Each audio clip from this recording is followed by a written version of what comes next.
The Obama administration is possibly the most secretive in history, throwing its weight around to silence reporters.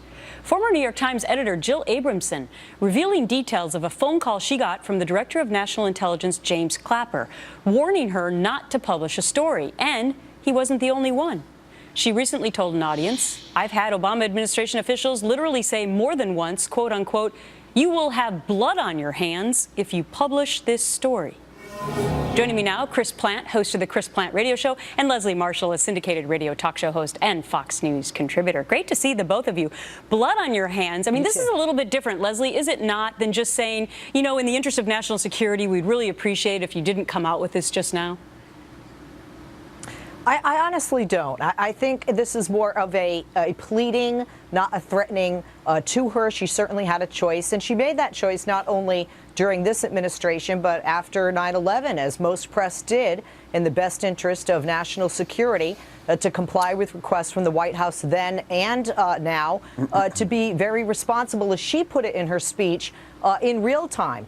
And that was a choice she made. And she also said that she does not regret that choice. So I think it was more of a pleading than a threat when you're talking about two major terrorist heads of organizations. Right. And specifically, if you remember, they asked her not to print the names. Right, not correct. the story, but the names. And Chris, with all due respect, after 9/11, the Bush administration did the same thing.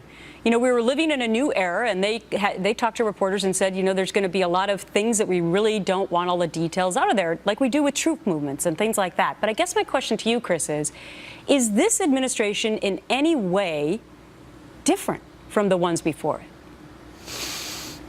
Well, in many ways, I think this administration has put more people in jail for speaking to the press than all other American administrations combined.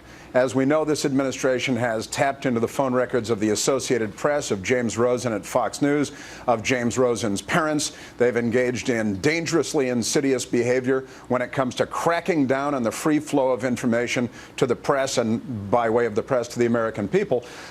And that should be duly noted. At the same time, I don't want to get all, in agreement with Leslie here on this, but I covered in my previous incarnation, before I discovered the glories of talk radio, I worked for a news organization, and I covered defense for 10 years. I was assigned to the Pentagon. And when you're reporting that we've tapped into communications between the head of Al-Qaeda Central and the head of Al-Qaeda on the Arabian Peninsula, you're giving away the story here, and they're going to change their behavior and their habits, and that could lead to Americans being killed. Well, what about when Bob Woodward came out, Leslie? I think it was last year in February, and he says that he received a threat from this administration.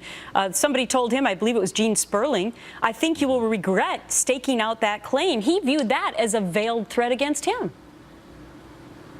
Again, I don't think it's a threat against the journalist. And Chris, I would agree with you that, and with Ms. Abramson, that this administration has been more secretive. But this is also the first president post 9/11. I mean, yes, George W. Bush was president after 9/11, but it was during 9/11 too. And I think every president going forward, we are living in a different world. Yeah, but Leslie, I mean, these a lot of the terrorists have different ability to hurt us here.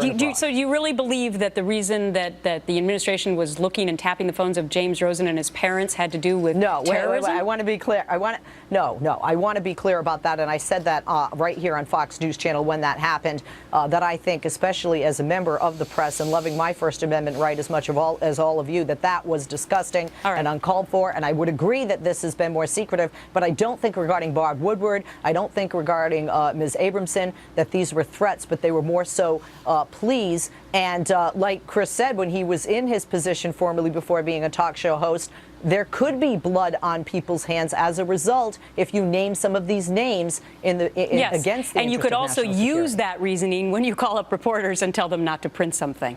I got to wrap it there. True. Chris and Leslie, have a fantastic day.